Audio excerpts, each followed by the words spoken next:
मंगलाचरण। मंगलम भगवान वीरो मंगलम गौतमो गणी मंगलम कुंद कुंदाद्यो जैन धर्मोस्तु मंगलम। नमो अरिहंताणम नमो सिद्धाणम नमो आयर्याणम नमो उवज्जायाणम नमो लोये सवसाहुणम। पंच परमेष्ठी भगवान की जय। अगले 45 मिनट के लिए सभी प्रकार के पापों का त्याग करके सभी 9 बार नमोकार मंत्र पढ़ लें।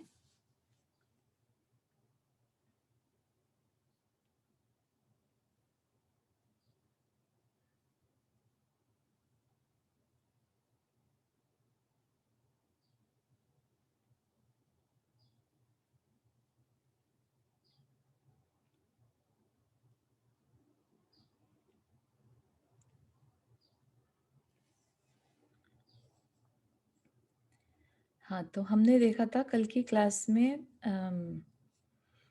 जरासंध का भी मरण हो गया है ना, प्रति नारायण का, और श्री कृष्ण जो है वो अर्धचक्री बन गए है ना। और उसके बाद वो फिर जगह जगह जाकर और प्रस्थान करते दिग्विजय के लिए है ना। तो यहाँ तक हमने देखा था।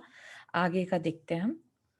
जिनका उदय बलवान है, ऐसे श्री कृष्ण ने मागध आदि प्रसिद्ध देवों को जीतकर अपना सेवक बनाया और उनके द्वारा दिए हुए श्रेष्ठ रत्न ग्रहण किए।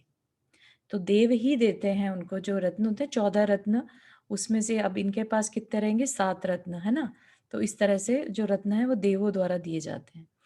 लवण समुद्र, सिंधु नदी और विज्यार्थ पर्वत के बीच के मलेच्छ राजाओं से नमस्कार कराकर उनसे अपने पैरों के नखों की कांति का भार उठवाया। तो जो एक 3 खंड के राजा हो जाते हैं ना, तो 3 खंड के, एक तो आर्य खंड हो गया और 2 मलेच्छ खंड। फिर एक मलेच्छ खंड हो गया सिंधु नदी का और एक हो गया गंगा नदी का। तदनंतर विज्यार्थ पर्वत, लवण समुद्र और गंगा नदी के मध्य में स्थित मलेच्छ राजाओं को विद्याधरों के ही साथ जितेंद्रिय श्री कृष्ण ने शीघ्र ही वश कर लिया। इस प्रकार आधे भरत क्षेत्र के स्वामी होकर श्री कृष्ण ने, जिसमें बहुत ऊंची पताकाएं फहरा रही हैं और जगह जगह तोरण बांधे गए हैं, ऐसी द्वारावती नगरी में बड़े हर्ष से प्रवेश किया। द्वारावती इस द्वारिका नगरी। प्रवेश करते ही देव और विद्याधर राजाओं ने उन्हें 3 खंड का स्वामी चक्रवर्ती मानकर उनका बिना कुछ कहे सुने ही अपने आप राज्याभिषेक किया। श्री कृष्ण की 1000 वर्ष की आयु थी, 10 धनुष की ऊंचाई थी, अतिशय सुशोभित नील कमल के समान उनका वर्ण था और लक्ष्मी से आलिंगित उनका शरीर था। ठीक है, नील कमल के समान मतलब नीले रंग के वो थे। चक्र, शक्ति, गदा, शंख, धनुष, दंड और नंदक नाम का खड्ग, ये उनके 7 रत्न थे। चक्रवर्ती के 14 और अर्ध चक्रवर्ती के 7। इन सभी रत्नों की देवलोग रक्षा करते थे। रत्नमाला, गदा, हल और मूसल, ये देदीप्यमान 4 महारत्न बलदेव प्रभु के थे। जो उनके बड़े भाई थे, उनके पास 4 रत्न थे। रुक्मिणी, सत्यभामा, सती, जाम्बती, सुसीमा, लक्ष्मणा, गांधारी, सप्तमी, गौरी और प्रिया, पद्मावती, ये 8 देवियां श्री कृष्ण की पट्ट रानियां थी। इनकी सब मिलाकर 16,000 रानियां थी तथा बलदेव के सब मिलाकर अभिष्ट सुख देने वाली 8,000 रानियां थी। ये दोनों भाई इन रानियों के साथ देवों के समान सुख भोगते हुए परम प्रीति को प्राप्त हो रहे थे। इस प्रकार पूर्व जन्म में किए हुए अपने पुण्य कर्म के उदय से पुष्कल भोगों को भोगते हुए श्री कृष्ण, पुष्कल भोगों को मतलब बहुत सारे, बहुत ज्यादा, पुष्कल मतलब बहुत सारे भोगों को भोगते हुए श्री कृष्ण का समय सुख से व्यतीत हो रहा था।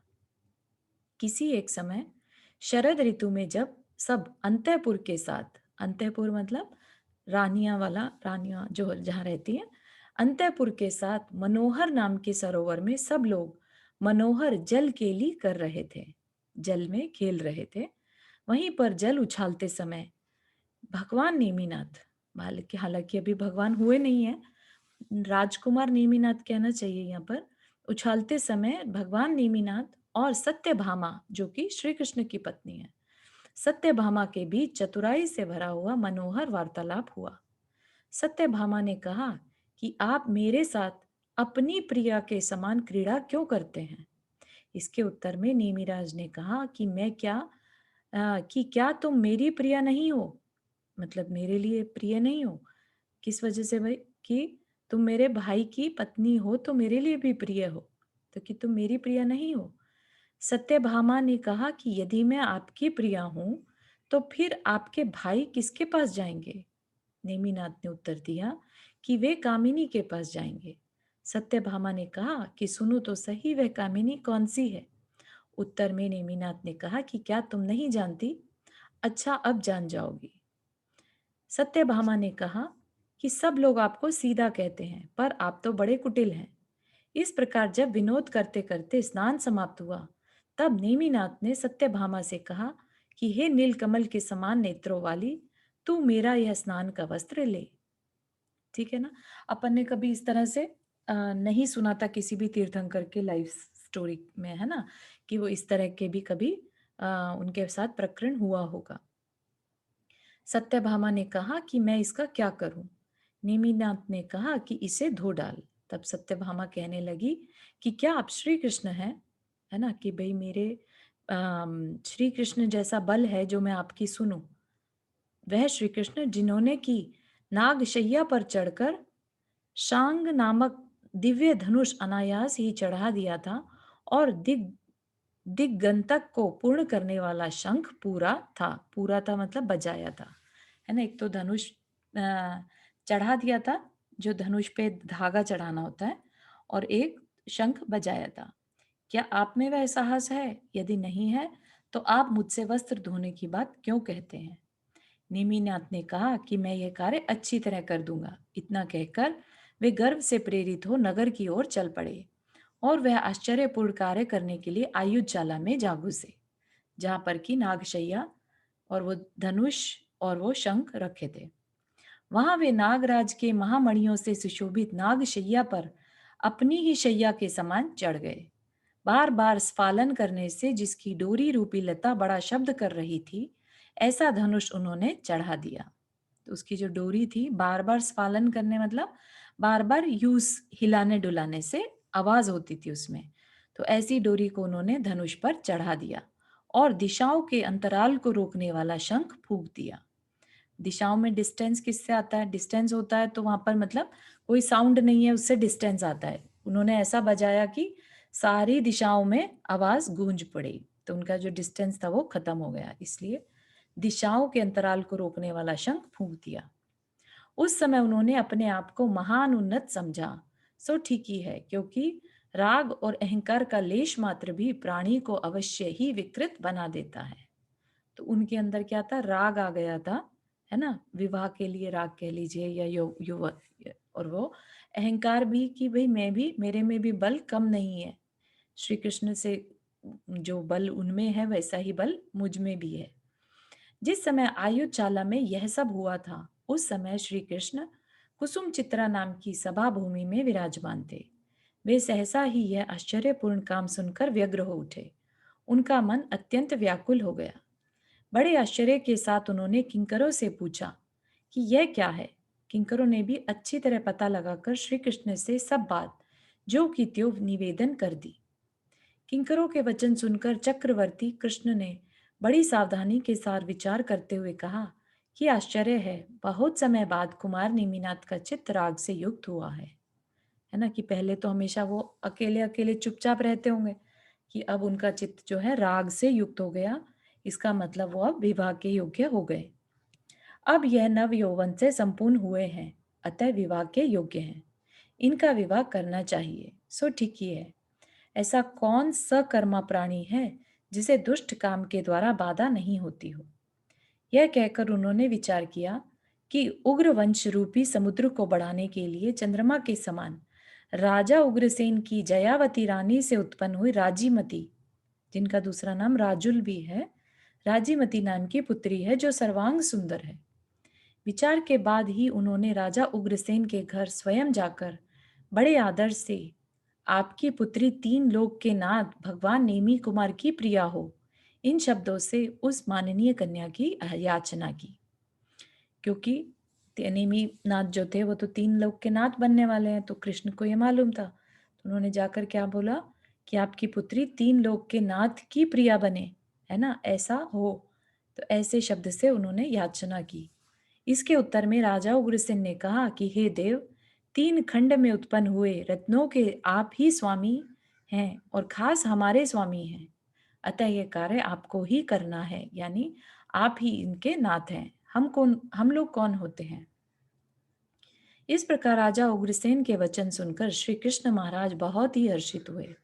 तदनंतर उन्होंने किसी शुभ दिन में वह विवाह का उत्सव करना प्रारंभ किया और सबसे उत्तम तथा मनोहर 5 प्रकार के रत्नों का विवाह मंडप बनवाया। रत्नों का मतलब रत्नों से उसे सजाया विवाह मंडप को।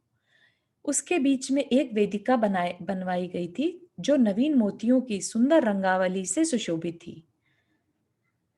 मंगलमय सुगंधित फूलों के उपहार और वृष्टि से मनोहर थी। तो जो वेदिका थी जिसमें कि हवन होना है, उसमें सुंदर फूलों से और मोतियों से सजावट थी।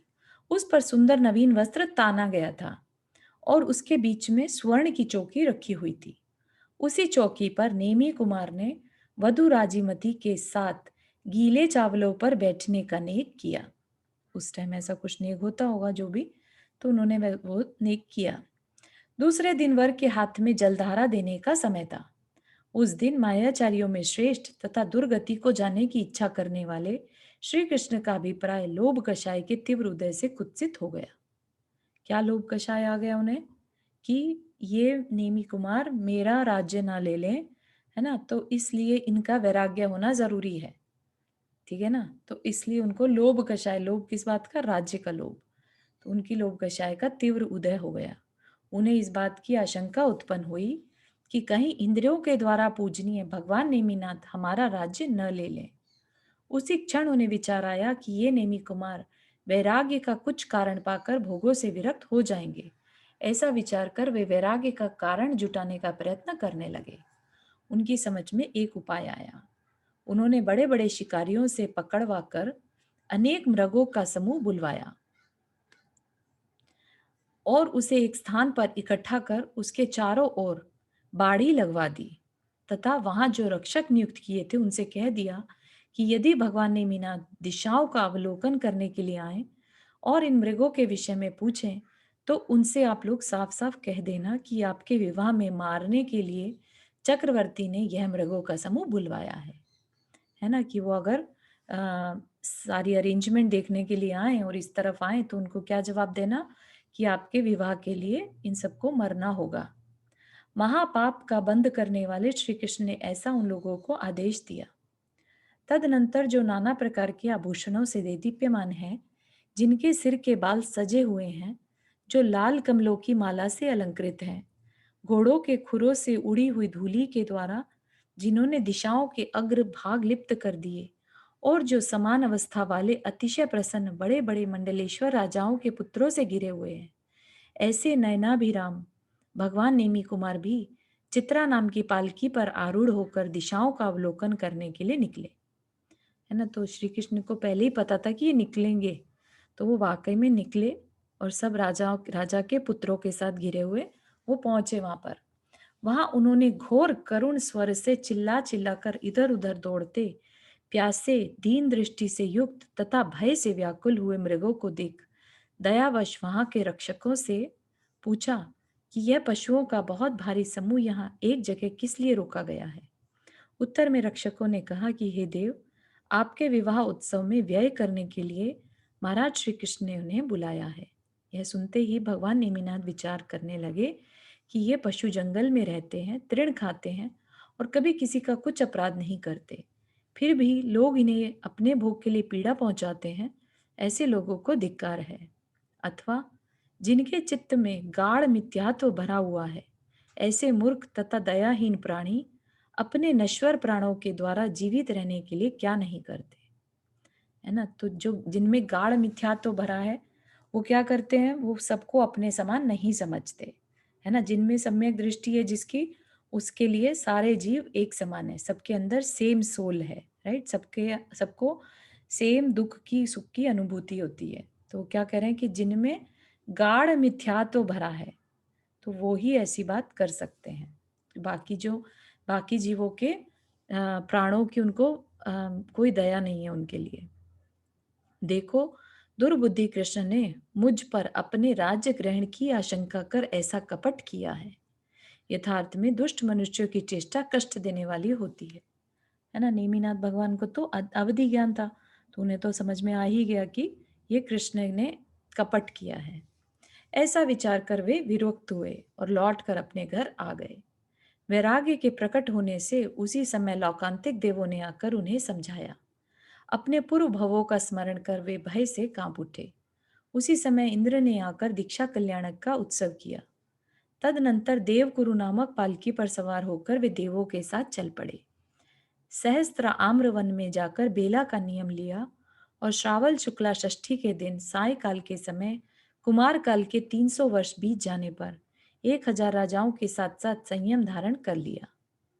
उसी समय उन्हें चौथा मन पर ज्ञान हो गया और केवल ज्ञान भी निकट काल में हो जाएगा।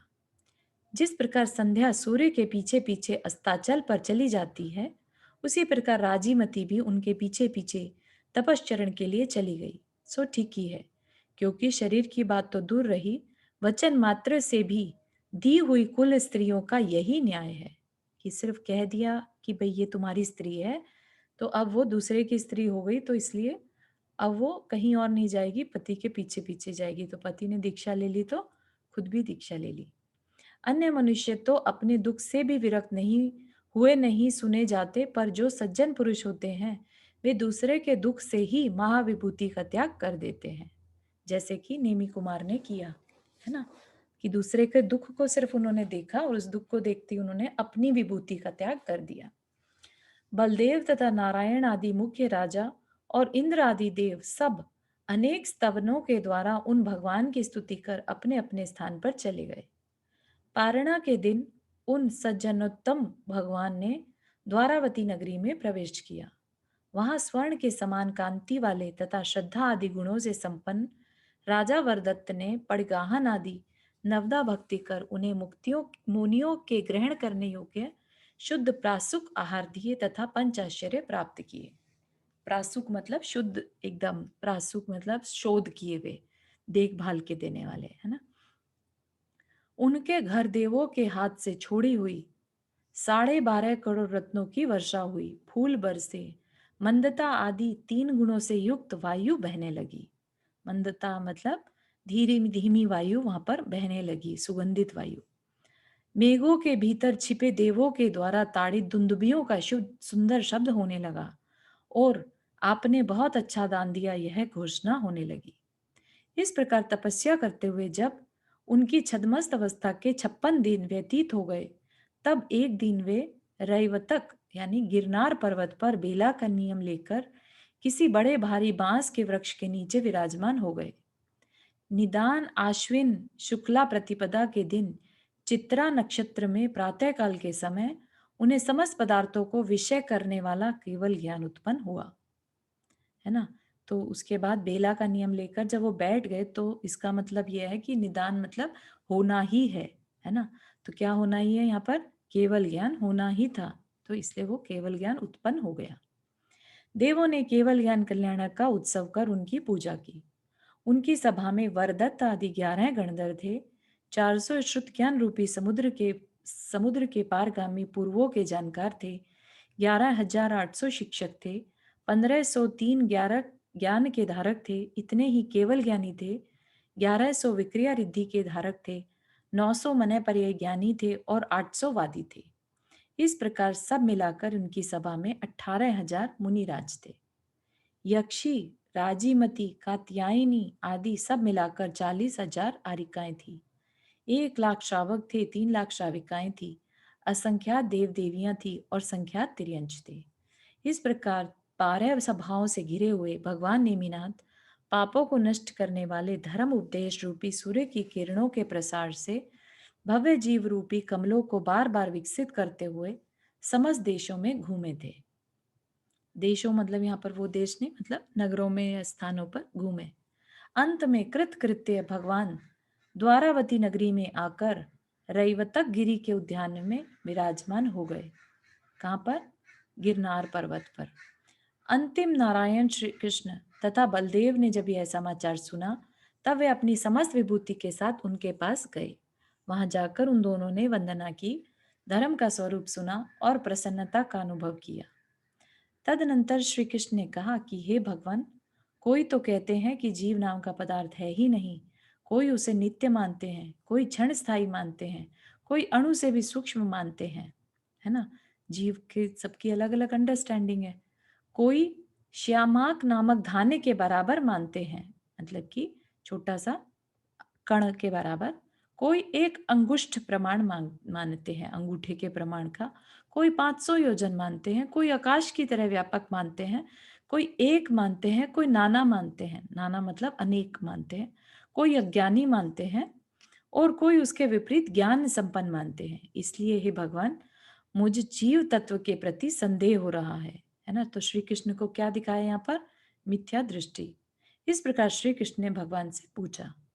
भगवान उत्तर देने लगे कि जीव तत्व के विषय में अब तक आप लोगों ने जो विकल्प उठाए हैं, उनमें से इस जीव का एक भी लक्षण नहीं है, यह आप निश्चित समझिए। यह जीव उत्पाद व्यय तथा द्रव्य से युक्त है। मतलब कि जीव में उत्पाद व्यय और द्रव्य होता रहता है, मतलब कि नई नई पर्याय उसकी आती रहती हैं और चली जाती हैं, राइट। और द्रव्य है तो जीव जो है अपने आप में द्रव्य बना रहता है। द्रव्य मतलब फिक्स, ठीक है ना। कुछ चीज ऐसे होता है ना कि एक माला है, उसमें धागा तो है सारी जगह एक ही है, लेकिन मन के अलग अलग हो सकते हैं, है ना। एक मन के से दूसरे पर जाओ तो एक का उत्पाद और एक का व्यय। गुणवान है, सूक्ष्म है, अपने किए हुए कर्मों का फल भोगता है, ज्ञाता है, ग्रहण किए शरीर के बराबर है, सुख दुख आदि से इसका वेदन होता है, अनादिकाल से कर्मबद्ध होकर चारों योनियों में भ्रमण कर रहा है। क्या बताया कि जो जीव है वो गुणवान है, गुणों से युक्त है, सूक्ष्म है, सूक्ष्म के साथ साथ अमूर्तिक भी है ना, जो दिखाई ना दे ऐसा सूक्ष्म है। अपने किए हुए कर्मों का फल भोगता है। जो सुख दुख भोगने वाला है वो कौन होता है? शरीर तो नहीं भोगता, भोगता कौन है? आत्मा भोगता है। ज्ञाता है, देखने जानने वाला है। और उसका साइज क्या रहता है? ग्रहण किए शरीर के बराबर है। कर्मों से, उसी के किए हुए कर्मों से जो शरीर मिला उस शरीर के आकार का रहता है। सुख दुख आदि से इसका संवेदन होता है। अनादिकाल से कर्मबद्ध होकर चारों योनियों में भ्रमण कर रहा है। एक के बाद एक जीवन, एक के बाद एक शरीर ग्रहण कर रहा है। यदि यह जीव भव्य होता है तो काल आदि लब्धियों का निमित्त पाकर ज्ञानावरण आदि 8 कर्मों का क्षय हो जाने से सम्यक्त्व आदि 8 गुण प्राप्त कर लेता है।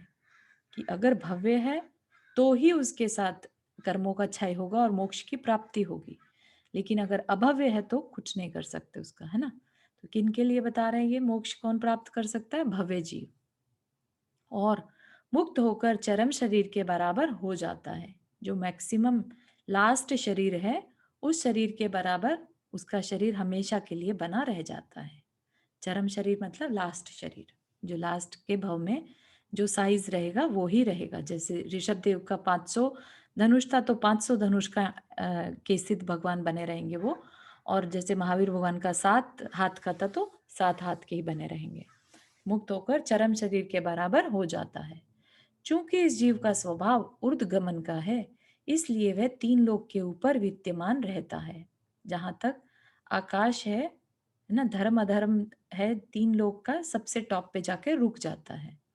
इस प्रकार जगत गुरु भगवान नेमिनाथ ने जीव के सद्भाव का निरूपण किया कि जीव होता है तो उसके क्या क्वालिटीज हैं या कैसे पहचान करते हैं। उसे सुनकर जो भव्य जीव थे उन्होंने जैसा भगवान ने कहा वैसा ही मान लिया। परंतु जो अभव्य अथवा दूर भव्य थे, दूर भव्य मतलब जिनका मोक्ष होने अभी बहुत दूर है ना। और निकट भव्य कौन से हो गए? जिनका कि लेट से संख्यात भवों में ही मोक्ष होने वाला है ना। जिन्होंने ऐसे अपने कर्म को की स्थिति कर ली है कि अब उनका जो मोक्ष है वो निकट ही है। तो दूर भव्य थे वे मिथ्यात्व के उदय से दूषित होने के कारण संसार को बढ़ाने वाली अपनी अनादि वासना नहीं छोड़ सके। तदनंतर देवकी ने वरदत्त गणधर से पूछा कि हे भगवान, मेरे घर पर दो दो करके 6 मुनिराज भिक्षा के लिए आए थे। जी रीटा जी, आपने हाथ रेज किया। हाँ, I just wanted to ask one question कि जो मुक्त जीव है, जी। राइट, वो तो सिद्ध शिला पे जाएगा, हाँ तो जी। उसको उसका चरम शरीर कैसे रहेगा?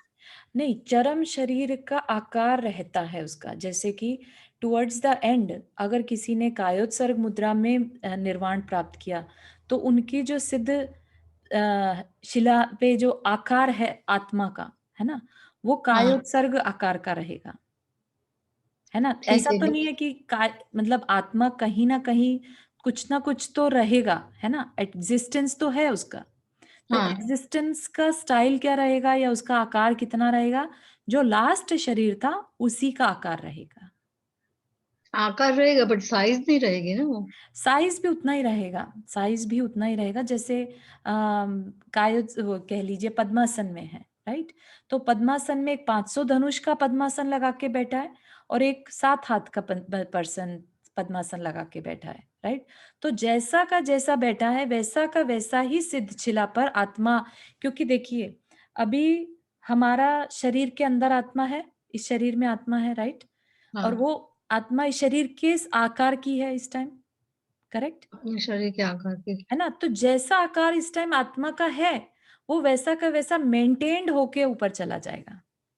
बेसिकली उसका अब आकार चेंज नहीं होगा, क्योंकि अगर दूसरा शरीर मिल रहा होता तो आत्मा वो दूसरे शरीर का आकार ले लेता, राइट। लेकिन अब वो क्योंकि नया शरीर है ही नहीं, तो वो जिस आकार का लास्ट शरीर था उसी आकार में शिला पर चला जाएगा।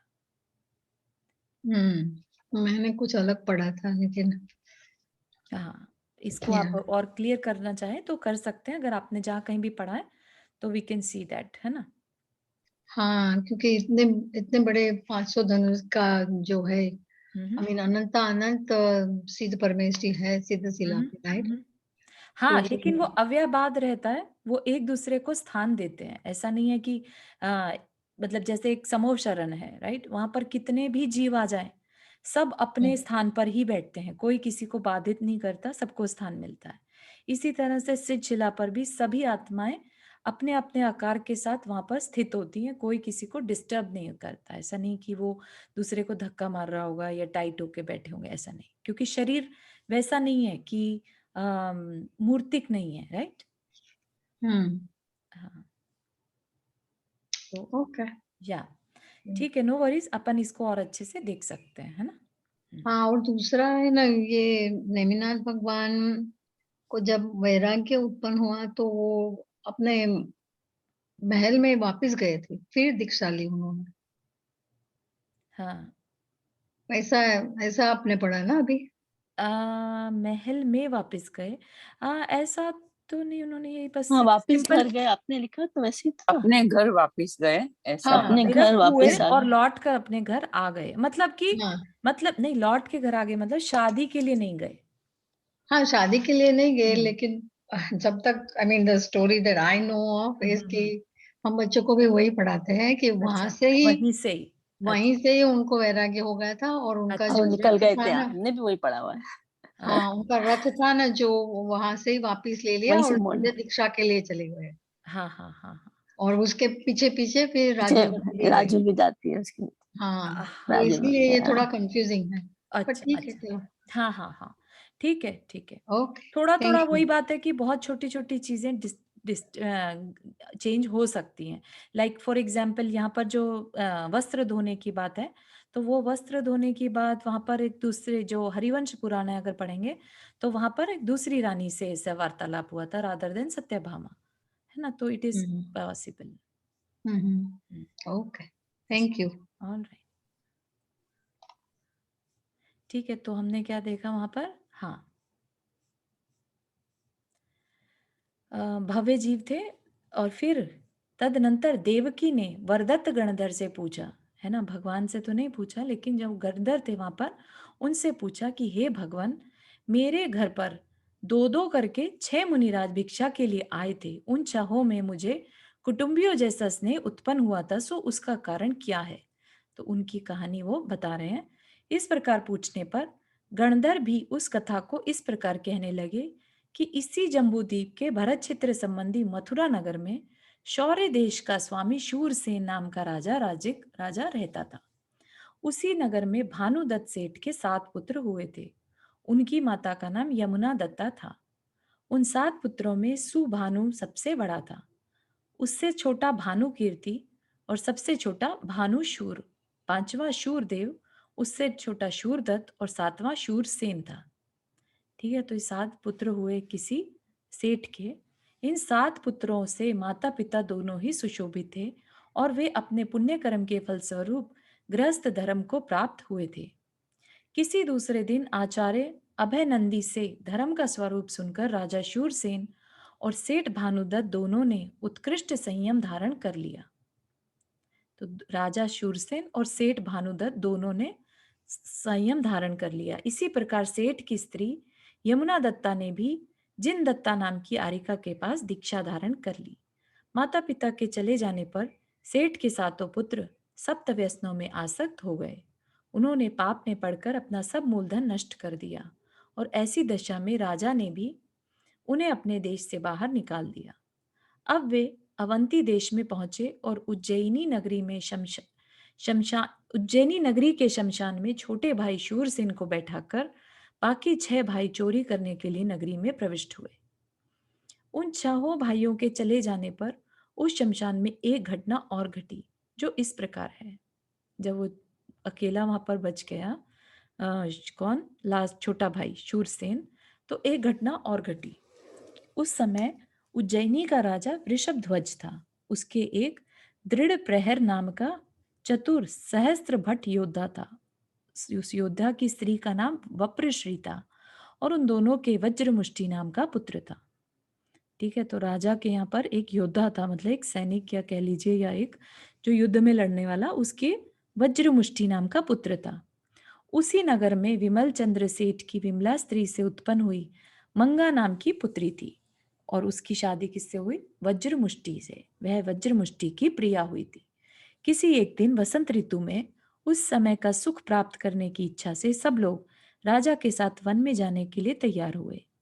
मंगा भी जाने के लिए तैयार हुई। उसने माला के लिए कलश में हाथ डाला, परंतु उसकी सास वप्रश्री ने बहू की ईर्ष्या से एक काला सांप माला के साथ उस कलश में पहले से ही रख छोड़ा था। सो ठीक ही है, क्योंकि ऐसा कौन सा कार्य है जिसे स्त्रियां नहीं कर सके। वसंत ऋतु के तीव्र विष वाले सांप ने उस मंगी या मंगा जो भी कहें, मंगी को हाथ डालते ही काट खाया, जिससे उसके समस्त शरीर में विष फैल गया और वह उसी समय निश्चेष्ट हो गई। वपश्री बहू को पयाल में लपेटकर शमशान में छोड़ आई। पयाल में लपेटकर, पयाल is to me it's like a blanket, है ना, शमशान में छोड़ आई। जब वज्र मुष्टि वन क्रीड़ा समाप्त होने पर लौटकर आया तो उसने आकुल होकर अपनी माँ से पूछा कि मंगी कहाँ है। माता ने झूठ मूठ कुछ उत्तर दिया, परंतु उससे वह संतुष्ट नहीं हुआ। मंगी के नहीं मिलने से वह बहुत दुखी हुआ और नंगी तीक्ष्ण तलवार लेकर ढूंढने के लिए रात्रि में ही चल पड़ा। उस समय शमशान में वरधर्म नाम के मुनिराज योग धारण कर विराजमान थे। वज्रमुष्टि ने भक्ति से हाथ जोड़कर उनके दर्शन किए और कहा, हे पूज्य, यदि मैं अपनी प्रिया को देख सकूंगा तो सहस्त्र दल कमल वाले कमलों से आपकी पूजा करूंगा। सहस्त्र दल वाले कमल मतलब जिनकी पत्तियां सहस्त्र हजार पत्तियां हो, ऐसे कमल से आपकी पूजा करूंगा। ऐसी प्रतिज्ञा कर वज्रमुष्टि आगे गया। आगे चलकर उसने जिससे कुछ थोड़ी सी चेतना बाकी थी, ऐसी विष से दूषित अपनी प्रिया देखी। वह शीघ्र ही पयाल हटाकर उसे मुनिराज के समीप ले आया और मुनिराज के चरण कमलों के स्पर्श रूपी औषधि से उसने उसे विष रहित कर दिया। मंगी ने भी उठकर अपने पति का आनंद बढ़ाया। तदनंतर गुरुदेव के ऊपर जिसका मन अत्यंत प्रसन्न है, ऐसा वज्रमुष्टि इधर सहस्त्रदल कमल लाने के लिए चला गया। उधर वृक्षों में छिपा हुआ शूरसेन यह सब काम देख रहा था। शूरसेन कौन? 7 भाइयों में से सबसे छोटा, जो कि व्यसनों में पड़ चुके थे 7 भाई, तो ये सबसे छोटा उनमें से, तो वह सब देख रहा था। वह मंगी की परीक्षा करने के लिए उसके पास आया और उसने उसे अपना शरीर दिखाकर मीठी बातों, चेष्टाओं, लीलापूर्ण विलोकनों और हंसी मजाक आदि से शीघ्र ही अपने वश कर लिया। वह शूरसेन से कहने लगी कि मैं आपके साथ चलूंगी, आप मुझे लेकर चलिए। मंगी की बात सुनकर उसने स्पष्ट कहा कि मैं तुम्हारे पति से डरता हूँ, इसलिए तुम्हें ऐसी बात नहीं करनी चाहिए। उत्तर में मंगी ने कहा, तुम डरो मत, वह नीच डरपोक तुम्हारा क्या कर सकता है? फिर भी जिससे तुम्हारी कुछ हानि ना हो वह काम मैं किए देती हूँ। कैसा काम? कि मैं अपने पति को ही मार डालती हूँ। इस प्रकार इन दोनों की परस्पर बातचीत हो रही थी कि उसी समय हाथ में कमल लिए वज्रमुष्टि आ गया। उसने अपनी तलवार तो मंगी के हाथ में दे दी और स्वयं वह भक्ति से मुनिराज के दोनों चरण कमलों की पूजा करने के लिए नम्रीभूत हुआ। उसी समय उसकी प्रिया ने उस पर प्रहार करने के लिए तलवार उठाई, परंतु शूरसेन ने उसके हाथ से उसी वक्त तलवार छीन ली। वो तो सिर्फ उसकी टेस्टिंग कर रहा था, है ना? तो छीन ली। इस कर्म से शूरवीर के हाथ की उंगलियां कट कट कर जमीन पर गिर गईं। यह देख वज्रमुष्टि ने कहा कि हे प्रिय, डरो मत। तो उसे क्या लगा कि शूरसेन उस पर अटैक कर रहा है। यह देखकर वज्रमुष्टि ने कहा, हे प्रिय, डरो मत। इसके उत्तर में मंगी ने झूठ मूठ ही कह दिया कि हाँ, मैं डर गई थी। जिस समय यह सब हो रहा था उसी समय शूरसेन के 6 भाई चोरी का धन लेकर आ गए और उससे कहने लगे, हे भाई, तू अपना हिस्सा ले ले। परंतु वह भव्य अत्यंत विरक्त हो चुका था, अतः कहने लगा, मुझे धन से प्रयोजन नहीं, मैं तो संसार से बहुत ही डर गया हूँ, इसलिए संयम धारण करूंगा। उसकी बात सुनकर भाइयों ने कहा कि तेरे तप ग्रहण करने का क्या कारण है, सो कह। इस प्रकार भाइयों के कहने पर उसने अपने हाथ की कटी हुई उंगलियों का घाव दिखाकर मंगी तथा उस अपने बीच की सब चेष्टाएं कह सुनाई। उन्हें सुनकर सूर भानु, जो कि 7 भाइयों में सबसे बड़ा था, इस प्रकार स्त्रियों की निंदा करने लगा कि पर पुरुष में आसक्ति को प्राप्त हुई स्त्रियां ही निंदा का स्थान है। ये वर्ण मात्र से सुंदर दिखती हैं और दूसरे पुरुषों को अत्यंत राग युक्त कर देती हैं। ये बनावटी प्रेम से ही रागी मनुष्यों के नेत्रों को प्रिय दिखती हैं और अनेक प्रकार के आभूषणों में रमणीय चित्र विचित्र वेश धारण करती हैं। ये विषय सुख प्राप्त करने के लिए बड़ी मधुर मालूम होती हैं, परंतु अंत में किम्पाक फल के समूह के समान जान पड़ती हैं, कड़वा फल देती हैं। आचार्य कहते हैं कि ये स्त्रियां किन्हें नहीं नष्ट कर देती, अर्थात सभी को नष्ट कर सकती हैं। कौन सी स्त्रियां? जो पर पुरुष में आसक्त हो जाएं। ये स्त्रियां केवल अपने पुत्रों की ही माताएं नहीं हैं, किंतु दोषों की भी माताएं हैं। मतलब सभी दोष इनके अंदर में रहते हैं। और जिस प्रकार बुरी शिक्षा से प्राप्त हुई बुरी विद्याएं दुख देती हैं, उसी प्रकार दुख देती हैं। ये स्त्रियां यद्यपि कोमल हैं, शीतल हैं, चिकनी हैं और प्राय स्पर्श का सुख देने वाली हैं, तो भी सर्पणियों के समान प्राण हरण करने वाली तथा पाप रूप है। सांपों का विष तो उनके दांतों के अंत में ही रहता है, फिर भी वह किसी को मारता है और किसी को नहीं मारता, किंतु स्त्री का विष उसके सर्व शरीर में रहता है। वह उनका सहभावी होने के कारण दूर भी नहीं किया जा सकता और वह हमेशा मारता ही रहता है। स्त्रियों को क्या कहा? विष, है ना, विष रूपी। पापी मनुष्य दूसरे प्राणियों का अपकार करते अवश्य हैं, परंतु उनके प्राण रहते पर्यंत ही करते हैं, मरने के बाद नहीं करते। पर दया के साथ द्वेष रखने वाली स्त्रियां हिंसा के समान मरणोत्तर काल में भी अपकार करती रहती हैं। मतलब क्या? कि अगर स्त्रियां बैर बांध लें तो अगले जन्म में भी अपकार ही करेंगी, तंग करने आएंगी, है ना? तो वैसा वो बता रहे हैं। मतलब ऐसा किसी को पर्सनल नहीं लेना चाहिए इसमें, और ना ही ये कि अरे सब स्त्रियों के बारे में नहीं बात की जा रही है यहाँ पर, है ना? तो जिनमें मतलब अवगुण हो उनकी बात करी जा रही है। जिन नीतिकारों ने अलग से विष कन्याओं की रचना की, उन्हें यह मालूम नहीं रहा कि सभी स्त्रियां उत्पत्ति मात्र से अथवा स्त्रीत्व जाति मात्र से विष कन्याएं होती हैं। तो यहाँ पर अभी सभी स्त्रियों के बारे में बात कर रहे हैं, लेकिन जो विष कन्याएं बोलते, पहले के कई मूवीज वगैरह में भी अभी सुनता है ना, जैसे नाग कन्याएं और वो सब, तो रचनाएं हैं तो कि स्त्रीत्व जाति मात्र से विष कन्याएं होती हैं, कि विष के समान होती हैं। ये स्त्रियां कुटिलता की अंतिम सीमा है, इनकी क्रूरता का पार नहीं है। ये सदा 5 पाप रूप रहती हैं और इनकी चेष्टाएं सदा तलवार उठाए रखने वाले पुरुष के समान दुष्टतापूर्ण रहती हैं। फिर ये अनार्य अर्थात मलेच्छ क्यों न कही जाए। तो ये किसके विचार हैं? सातों भाइयों में से जो सबसे बड़ा है सुभानु के विचार हैं। इस प्रकार सुभानु ने अपने भाइयों के साथ संसार से विरक्त होकर अपना सब कमाया हुआ धन स्त्रियों के लिए दे दिया और उन्हीं वरधर्म मुनि से दीक्षा धारण कर ली। उनकी स्त्रियों ने भी जिनदत्ता नामक कारिका के समीप तप ले लिया, सो ठीक ही है, क्योंकि निकट भव्य जीवों के तप ग्रहण करने में कौन सा हेतु नहीं हो जाता, अर्थात वे अनायास ही तप ग्रहण कर लेते हैं। दूसरे दिन ये सातों ही भाई उज्जैनी नगरी के उपवन में पधारे। तब वज्रमुष्टि ने पास जाकर उन्हें विधि पूर्वक प्रणाम किया और पूछा कि आप लोगों ने यह दीक्षा किस कारण से ली। उन्होंने दीक्षा लेने का जो यथार्थ कारण था वह बतला दिया।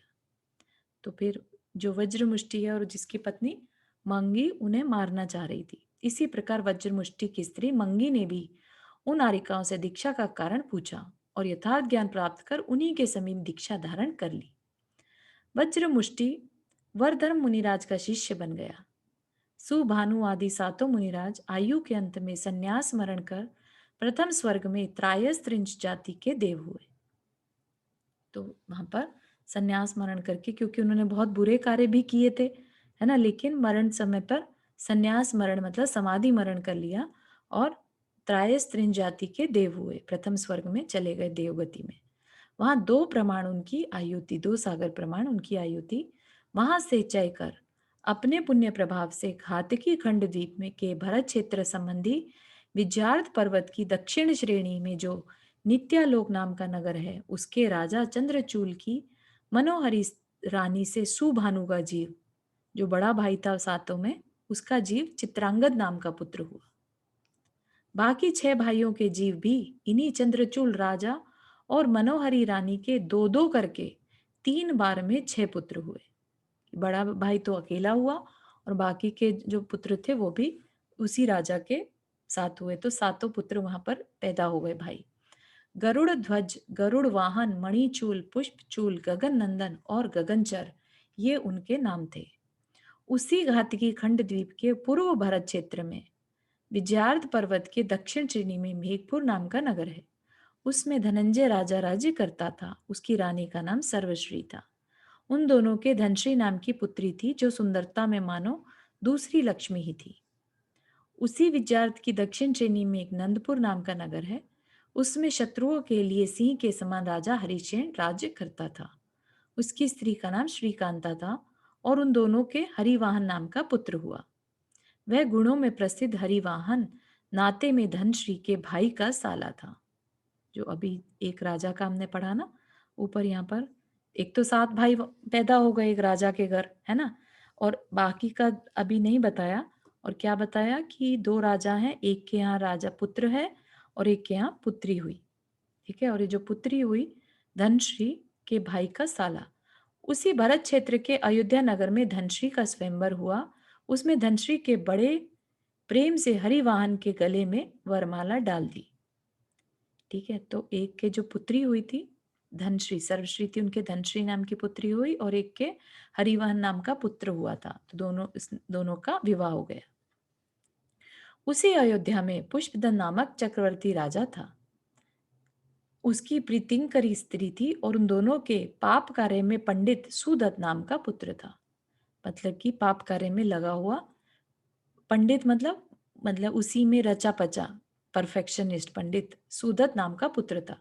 सुदत्त ने हरिवाहन को मारकर धनश्री को स्वयं ग्रहण कर लिया।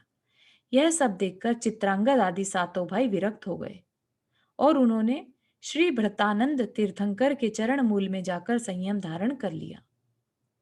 ठीक है, तो उन दोनों का ये सब देखकर कि किस तरह से संसार भ्रमण होता है, एक दूसरे को मारकर और दूसरे की स्त्री को छीन लिया, किस तरह का संसार है, ये देखकर जो सातों भाई थे जो राजा के पुत्र बन गए थे वो विरक्त हो गए और उन्होंने दीक्षा ले ली। आयु का अंत होने पर वे सब चतुर्थ स्वर्ग में सामानिक जाति के देव हुए। वहां 7 सागर की उनकी आयु थी। उसके बाद वहां से च्युत होकर इसी भरत क्षेत्र के कुरु जंगल देश संबंधी हस्तिनापुर नगर में सेठ श्वेतवाहन के उनकी स्त्री बंधुमती से सुभानु का जीव शंख नाम का पुत्र हुआ। ठीक है, सातों भाइयों में जो बड़ा भाई था वह शंख नाम का पुत्र हुआ एक सेठ के यहाँ। वह सुभानु धर्म संपदा में स्वयं कुबेर था और उसी नगर में राजा गंगदेव रहता था। उसकी स्त्री का नाम नंद यशा था।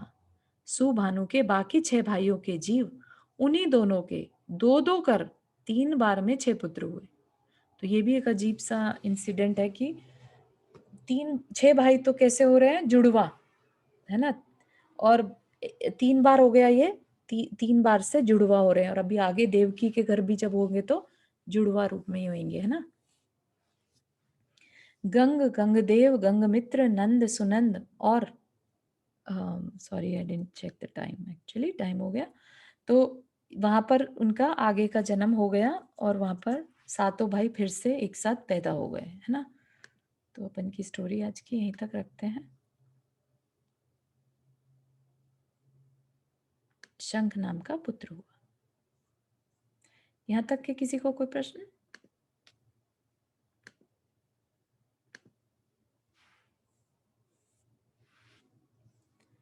ठीक है, जिनवानी स्तुति करते हैं।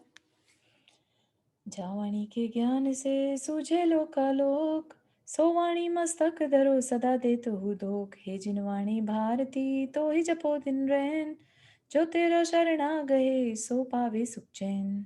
9 वर्ण मुकरमन।